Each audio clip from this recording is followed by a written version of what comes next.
இப்போ இன்றைக்கி இருக்க மாதிரி ப்ரொடியூசர்ஸ் அப்படின்னு பேர் சொல்லிட்டு இருக்க மாதிரி இன்றைக்கி யாருமே இருக்க மாட்டாங்க. இப்போ நீங்கள் சொல்கிறீங்க சிவி குமார் ப்ரொடியூசர்னு சொல்கிறீங்க, ஞானல் சார் சொல்கிறீங்க, தியாகராஜன் சார் இருக்காங்க, அந்த மாதிரிலாம் இருக்காங்க. பட் இன்னும் 2-3 வருஷங்களில் இந்த மாதிரி ப்ரொடியூசர்ஸ் அப்படின்னு சொல்கிறதுக்கு யாரும் இருக்க மாட்டாங்க. ஏன்னா இப்போ நீங்கள் ஹாலிவுட் படம்லாம் பார்க்குறீங்க, அதெல்லாம் வந்து பேனர் பேர் தான் சொல்லுவாங்க. வார்னர் பிரதர்ஸ், டிஸ்னி எடுக்கிறாங்க, மார்வல் எடுக்கிறாங்க அப்படின்னு. ஏன்னா தமிழ் சினிமா சொல்லணும் அந்த மாதிரியான ஒரு சூழலை நோக்கி தான் போயிட்டு இருக்கு. ஏன்னா இன்றைக்கி வந்து ஒரு சாதாரண அன்றைக்கி நானும் ரஞ்சித்துன்னு பேசிகிட்டு இருந்தோம். இன்றைக்கி அட்டகத்தி எடுத்தால் என்ன செலவாகும், அன்றைக்கி நாங்கள் அட்டகத்தி 2 கோடி ரூபா எடுத்தோம். இன்றைக்கி அட்டகத்தி எடுக்கணும்னா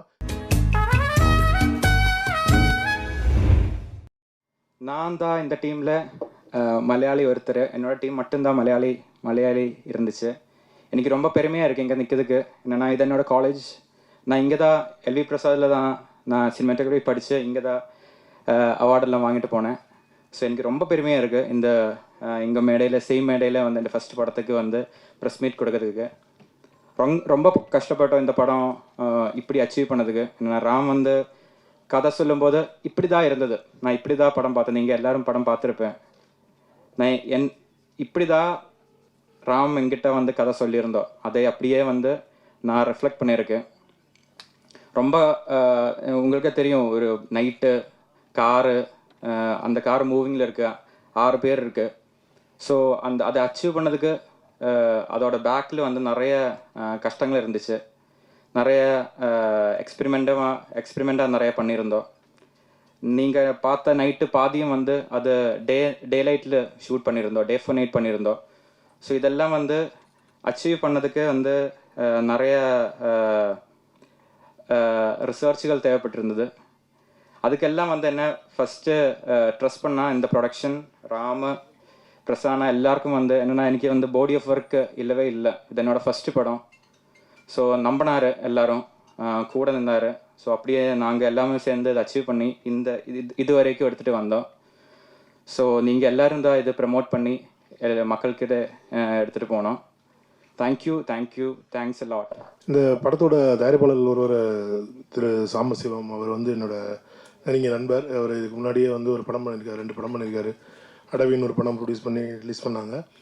இது 2வது படம்னு நினைக்கிறேன். இந்த படம் எடுத்துகிட்டு இருக்கும்போது என்கிட்ட வந்து ஒரு நாள் சொன்னார், இந்த மாதிரி பாதி ஃபுட்டேஜ் இருக்குது பார்க்குறீங்களா அப்படின்னா. நான் படம் பார்த்துட்டே இருந்தேன். அப்புறமேல் கேட்டேன், என்னங்க பேசிகிட்டே இருக்காங்க, யாரும் லேடிஸே இல்லை, ஹீரோயினே கிடையாது படத்தில் அப்படின்னேன். அவர் இல்லைங்க, நாங்கள் 5 பேர் தான், இது மட்டும் தான் நாங்கள் போயிட்டுருக்கோம் அப்படின்னாரு. அப்போ நான் அவர்கிட்ட ஒரு இன்சிடென்ட் சொன்னேன். இல்லைங்க, நாங்கள் சூதுன்னு ஒரு படம் எடுத்தோம். அதில் வந்து அந்த பொண்ணு வந்து கனவுல வருவாங்க அந்த படம். அப்போ நலன்ட்ட எப்படி நலன் இந்த மாதிரி கேரக்டர் எழுதுனீங்கன்னு கேட்டேன். அப்போ அவர் சொன்னார் என்கிட்ட வந்து, இல்லை சார் அந்த படத்தில் வந்து பூராமே கான்மேன்ஸு, அவங்களுக்கு நடுவில் ஒரு பொண்ணை என்னால் வைக்க முடியல, அதனால் நான் பொண்ணே இல்லாமல் தான் கதை எழுதினேன். அதை கொண்டு போய் சுந்தர்சி சார்கிட்ட படிக்க கொடுத்தேன். ஏன்னா அப்போ அவர் வந்து அவருக்கு ஸ்கிரிப்ட் எழுதிட்டு இருந்தார். அப்போ அவர் சொல்லியிருக்காரு, தமிழ் சினிமாவில் பொண்ணே இல்லாமல் படமா, அப்படிலாம் இருக்கவே கூடாது, எப்படியாவது நீ அதில் வந்து ஒரு பொண்ணை கொண்டு வா அப்படின்னாரு. எனக்கு ஒரு வழி தெரியாமல் நாங்கள் அந்தமாதிரி கனவாக கொண்டு வந்தோம் அப்படின்னாரு. அதேமாதிரி நான் அவர்கிட்டையும் சொன்னேன், நீங்கள் வந்து நீங்கள் ஆட்டு படம் எடுங்க, நீங்கள் என்ன வேணாலும் படம் எடுங்க, ஆனால் அதை பார்க்க போகிற மனிதர்கள் வந்து சாதாரண மனிதர்கள், அது ஒரு காமன் பீப்புள். அவங்களுக்கு வந்து நீங்கள் ஒரு பொழுதுபோக்கின் ஊடாக தான் நம்ம ஒரு கருத்தை சொல்ல முடியுமே தவிர, நம்ம ஒரு ரொம்ப சீரியஸான ஒரு படத்தை எடுத்து வச்சுட்டு நம்ம வந்து அதை ஒரு ஃபெஸ்டிவல் கைண்ட் ஆஃப் ஃபிலிம் எடுத்துகிட்டு நம்ம மெயின் ஸ்ட்ரீமில் கொண்டு போய் கொடுக்கும்போது அது வந்து அது என்ன மாதிரியான அதை ரிசீவ் பண்ணும் அப்படின்றதுல எனக்கு தயக்கம் இருக்குன்னா, நீங்கள் கொஞ்சம் ஜாகிரதை பண்ணுங்கள் அப்படின்னு சொன்னேன். பட் ஆனால் அவர் வந்து அவரோட எடுத்த முடிவில் வந்து ரொம்ப ஸ்ட்ராங்காக நின்று இந்த படத்தை டெலிவரி பண்ணியிருக்காங்க. வாழ்த்துக்கள் அவருக்கும் அவருடைய குழுவினர் இந்த படத்துக்கும். ரெண்டாவது, இந்த படத்தில் எனக்கு ரொம்ப இன்ட்ரெஸ்டிங்கான பிடிச்ச விஷயம் ஒன்று வந்து இந்த க்ரௌட் ஃபண்டிங்கான இந்த இது. ஏன்னா இனிமேல் இன்றைக்கி இருக்க தமிழ் சினிமா சூழலில் இனிமேல் வந்து தனியான ப்ரொடியூசர்ஸ் அப்படின்றது வந்து இனிமேல் இருக்க மாட்டாங்கன்னு ஒரு 1-2 வருட காலங்களுக்கு அப்புறம் வந்து பார்த்திங்கன்னா இந்த தமிழ் சூழலில் வந்து இப்போ இன்றைக்கி இருக்க மாதிரி ப்ரொடியூசர்ஸ் அப்படின்னு பேர் சொல்லிட்டு இருக்க மாதிரி இன்றைக்கி யாருமே இருக்க மாட்டாங்க. இப்போ நீங்கள் சொல்கிறீங்க சிவி குமார் ப்ரொடியூசர்னு சொல்கிறீங்க, ஞானல் சார் சொல்கிறீங்க, தியாகராஜன் சார் இருக்காங்க, அந்த மாதிரிலாம் இருக்காங்க. பட் இன்னும் 2-3 வருஷங்களில் இந்த மாதிரி ப்ரொடியூசர்ஸ் அப்படின்னு சொல்கிறதுக்கு யாரும் இருக்க மாட்டாங்க. ஏன்னா இப்போ நீங்கள் ஹாலிவுட் படம்லாம் பார்க்குறீங்க, அதெல்லாம் வந்து பேனர் பேர் தான் சொல்லுவாங்க. வார்னர் பிரதர்ஸ், டிஸ்னி எடுக்கிறாங்க, மார்வல் எடுக்கிறாங்க அப்படின்னு. ஏன்னா தமிழ் சினிமா சொல்லணும் அந்த மாதிரியான ஒரு சூழலை நோக்கி தான் போயிட்டுருக்கேன்னா இன்றைக்கி வந்து ஒரு சாதாரண அன்றைக்கி நானும் ரஞ்சித்துன்னு பேசிகிட்டு இருந்தோம். இன்றைக்கி அட்டகத்தி எடுத்தால் என்ன செலவாகும், அன்றைக்கி நாங்கள் அட்டகத்தி 2 கோடி ரூபா எடுத்தோம். இன்றைக்கி அட்டகத்தி எடுக்கணும்னா அதே குவாலிட்டியில் எடுக்கனால இன்றைக்கி 10 கோடி ரூபா இன்றைக்கி தேவைப்படுது. அப்போ ஒரு 10 கோடி ரூபாயை படத்தை எடுத்துகிட்டு வந்தாலுமே இன்றைக்கி வந்து அதை ஓடிடியோ இல்லை தேட்டர்லேயோ வாங்குறாங்க அப்படின்னா அதுக்கான வியாபார சூழல் இன்றைக்கி இல்லை. அப்போ 10 கோடி ரூபாயுமே ரிஸ்க் எடுக்கிற அளவுக்கு ஒரு ப்ரொடியூசரால் முடியுமா, தனியான ஒரு ப்ரொடியூசரால் முடியுமானா இனிமேல் அதுக்கான சாத்தியக்கூறுகள் ரொம்ப ரொம்ப கம்மி. பட் ஏன்னா இந்த டீம் வந்து ரொம்ப ப்ரில்லியண்ட்டாக ஒரு விஷயம் பண்ணியிருக்காங்க. அதை க்ரௌட் ஃபண்டிங்கில் பண்ணியிருக்காங்க. ஒரு 10-15 பேர் சேர்ந்து அதை பண்ணியிருக்காங்க. இனிமேல் வரப்போகிற தமிழ் இளம் படைப்பாளிகள் வந்து இந்த படத்தை ஒரு மாடலாக எடுத்துக்கோங்க. ஏன்னா இனிமேல் வந்து உங்களோட படைப்புகள் வந்து நீங்கள் நினைக்கிற மாதிரியான கதைகளை வந்து இண்டிபெண்ட்டாக நீங்கள் சொல்ல விரும்புனீங்கன்னா இனிமேல் க்ரௌட் ஃபண்டிங் மட்டும் தான் தமிழ் சினிமா சூழலில் ஒரே வழி. ஏன்னா நீங்கள் ப்ரொடியூசரை தேடிட்டு இருந்தீங்கன்னா உங்களுக்கு கிடைக்க மாட்டாங்க. அதுக்கான வாய்ப்புகளும் இல்லை. அதே மாதிரி எனக்கு ஒரு ரொம்ப நாளாக ஒரு கொஸ்டின் நான் வந்து இருந்துச்சு. நான் இன்னைக்கு இவங்க வந்து இந்த மாதிரி ப்ரெஸ் மீட் வரப்போகுதுன்னு சொல்லும்போது நான் வந்து அவங்ககிட்டையும் அதை நான் சொன்னேன். இந்த மாதிரி எல்லாத்தையும் உங்கள் மூலமாக தான் கொண்டு போய் சேர்க்குறேன்னு அவங்கள்ட்ட சொல்லாதீங்க. ஏன்னா 365 நாள் டெய்லி 4 தடவை அதே அவங்க கேட்டுகிட்டே இருப்பாங்க. ஏதாவது புதுசாக பேசுங்கன்னு. பட் ஆனால் அதே தான் அவங்களும் பேசினாங்க. ஸோ இந்த படம் எனக்கு தெரிஞ்சு ஒரு நல்ல கலைப்படைப்பாக வந்திருக்கு. இந்த படத்தை இறைவன் நருள் இந்த படத்துக்கு ஓடிடியில் நல்ல ஒரு வரவேற்பை பெறும்னு நான் நம்புகிறேன். இந்த படக்குழுவினருக்கும் அனைவருக்கும் என்னுடைய வாழ்த்துக்கள். மனிதர்கள் படம் வந்து நான் பார்த்தேன். ஸோ பிரசாத் எனக்கு சீனியர் ஊரில், அது மூலியமாக தான் வந்து எனக்கு ஏற்கனவே கதை சொன்னார்.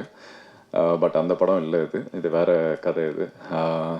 படம் பார்த்தேன், ரொம்ப ஆச்சரியப்பட்டேன். ஆக்சுவலாக எப்படி முதல் படம்னு சொல்கிறாங்க, எந்த விதத்துலேயும் அது முதல் படமாக எனக்கு தெரியவே இல்லை. டைரக்ஷனாக இருக்கட்டும், இல்லைனா வந்து டெக்னிக்கல் சைடாக இருக்கட்டும், இல்லை ஆர்டிஸ்டாக இருக்கட்டும், அதில் சின்ன சின்ன கேரக்டர்ஸ் இங்கே நிறைய பேர் மற்ற ஆர்டிஸ்ட் வரலன்னு நினைக்கிறேன்.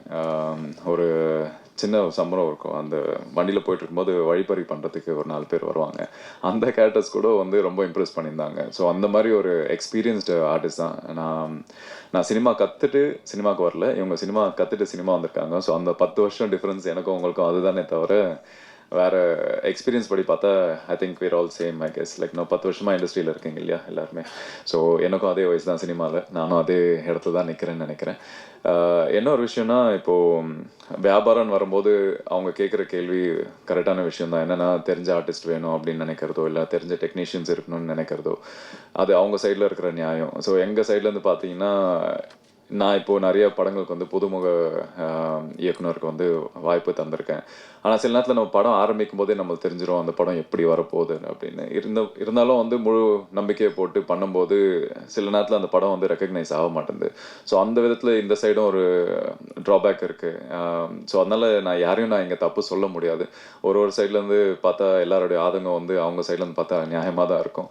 ஸோ டெஃபினெட்லி இது நல்ல படைப்பு தான். ஸோ கண்டிப்பாக இது நல்லபடியாக பேசப்படும். இது சினிமாவா தியேட்டரா எப்படி பிஸ்னஸ் ஆகுதுன்னு எனக்கு தெரியாது. அண்ட் கண்டிப்பாக ஓடிடியில் வந்தால் எப்படியும் ஸ்லோ பிக்கப் ஆனாலுமே வந்து கண்டிப்பாக அந்த படம் பேசப்படும்னு எனக்கு தெரியும். ஏன்னா நம்ம ஒரு 10 வருஷம் 15 வருஷமாக வந்து சினிமா பார்த்துட்ருக்கோம். சினிமா சின்ன வயசுலேருந்தே பார்த்துட்ருக்கோம், இண்டஸ்ட்ரியில் இருக்கோம். ஸோ இதில் கற்றுக்கிட்ட விஷயம் என்னென்னா, எது நல்ல படம் இல்லைன்னு நம்மளுக்கு அட்லீஸ்ட் பர்சனலாக தெரியும்.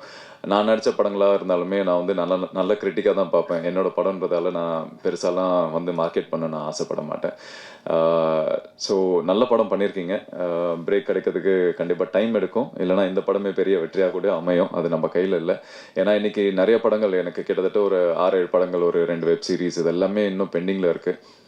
பெரிய பெரிய ப்ரொடியூசர்ஸ் தான், பெரிய பெரிய டைரக்டர்ஸ் தான். இருந்தாலும் அவங்களே வந்து சினிமா வந்து இன்றைக்கி என்னன்னு தெரியாமல் புரியாமல் இருக்காங்க. ஏன்னா இங்கே ஓடிடி பிளாட்ஃபார்மாக இருக்கட்டும், இல்லைனா மற்ற பிளாட்ஃபார்ம் தான் இருக்கட்டும், எல்லாருக்குமே வந்து ஒரு இனிஷியலாக வந்து சினிமா தான் இருக்குது. ஆனால் சினிமா வந்து பயங்கரமாக சப்ரெஸ் பண்ணி வச்சுருக்காங்க. ஸோ சொன்ன மாதிரி சார் சொன்ன மாதிரி ப்ரொடியூசர்ஸ் எல்லாமே வந்து ரொம்ப கஷ்டப்பட்டுட்டு இருக்காங்க, லாபம் பண்ணுறதுக்கோ இல்லை பிஸ்னஸ் பண்ணுறதுக்கோ. ஏன்னா எல்லா சைடு எங்கே போனாலுமே வந்து லாக் பண்ணி வச்சுருக்காங்க. ஏன்னா இவங்க ஃபஸ்ட்டு ஒரு கிங் மேக்கராக இருந்தாங்க, இன்னைக்கு இவங்கள வந்து ஒரு டெசிஷனுக்கு தள்ளப்பட வேண்டிய ஒரு சுச்சுவேஷனாக இருக்குது. ஏன்னா ஓடிடியில் வந்து ஒன்று ப்ராஃபிட் ஷேரிங், இல்லைனா வந்து ஃப்ரீயாக கொடுக்க சொல்கிறான்னு சொல்லி ரீசெண்டாக தனஞ்சயன் சார் கூட புலம்பிட்டு இருந்தார். So it's kind of hard situation, ஒரு டிரான்சிஷன் நடந்துட்டுருக்கு. கண்டிப்பாக இது எல்லாமே மாறும்னு நினைக்கிறேன். எங்கேயாவது நம்ம எல்லாருமே ஒரு டேர்முக்கு வந்து இது சினிமா ஹெல்த்தியாக இருக்கணும், மற்றவங்களை என்டர்டெயின் பண்ணணும், சினிமாவை வாழணும் அப்படின்றதுக்காக எல்லாம் சேர்ந்து உழைக்கணும்னு நான் நினைக்கிறேன். And all the best to the whole team and thanks for having me here. இந்த படத்துக்கு உண்டான சப்போர்ட் நான் என்ன பண்ண முடியும்னு எனக்கு தெரியல, but I been trying my best. அவங்களுக்கு பிஆர்லேருந்து, மார்க்கெட்டிங்லேருந்து, டிஸ்ட்ரிபியூஷன்லேருந்து எல்லாமே நான் ட்ரை பண்ணிட்டு இருந்தேன். நிறைய ஆர்டிஸ்ட் கேட்டாங்க கெஸ்ட்டாக வர முடியுமா அப்படின்னு. அந்த ஆப்ளிகேஷன் கொண்டு போய் என்னால் வைக்க முடியல. But definitely I try to push even more. கண்டிப்பாக நான் ட்ரை பண்ணுறேன். அண்ட் இது நல்ல படம். இந்த இன்டர்வியூவோ இல்லை இந்த வீடியோ இந்த நான் பேசுகிற விஷயங்கள் எவ்வளோ பேர் பார்ப்பீங்கன்னு தெரில. பார்த்தீங்கன்னா கண்டிப்பாக அந்த படம் பாருங்கள். நான் சும்மா இந்த படம் ப்ரொமோஷனுக்காக வந்து ஏதோ பேசணுன்றதுக்காக பேசல. உண்மையாகவே இந்த படம் பார்த்துட்டு நல்லா இருக்கு, அந்த நல்லா இருக்குன்ற ஒரு விஷயத்தை உங்களுக்கு கொண்டு வந்து சேர்க்கணும் அப்படின்றதுக்காக இங்கே லைவாக நான் பேசிகிட்டு இருக்கேன். தயவு செஞ்சு பாருங்கள். இந்த மாதிரி நல்ல படங்களுக்கு சப்போர்ட் பண்ணுங்கள். Thank you so much.